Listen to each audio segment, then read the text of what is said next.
Sure, Colin and Justin taught us some cottage etiquette rules, which is very important stuff because we all want an invite back. So we decided to find out from today's guests, I love these stories, what is the rudest thing you've seen someone do at a cottage? Like, what is a big no-no in your books? Mayor, I'm going to start with you.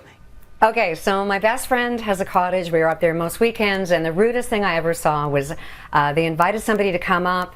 He brought his girlfriend. They didn't know about that, but he only brought, for a long weekend, 6 ears of corn, and when the weekend was over, he asked if there was any left.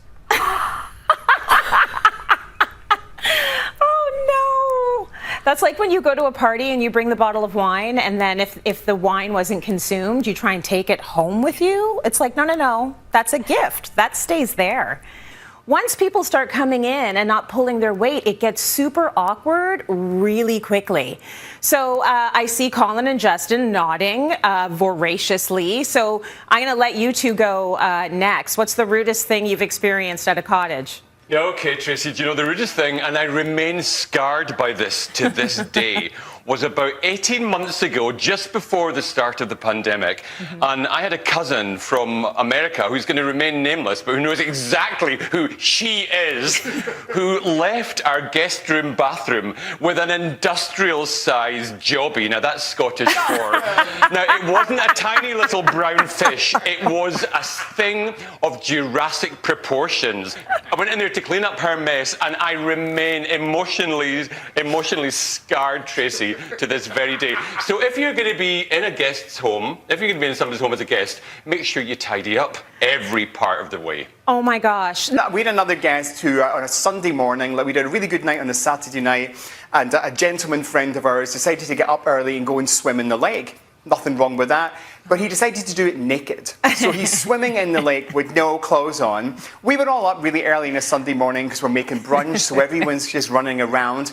We all decided to go out and see what he was doing, and we're standing on the balcony, so we're looking down so we can see clearly what's happening in the water. The sun's shining, making it extra clear, and he is naked doing the backstroke. I actually wouldn't have a problem with nude bathing. Like, have at it. I mean, I feel like that's not something I would do, but if you want to be nude at our cottage, like, have fun.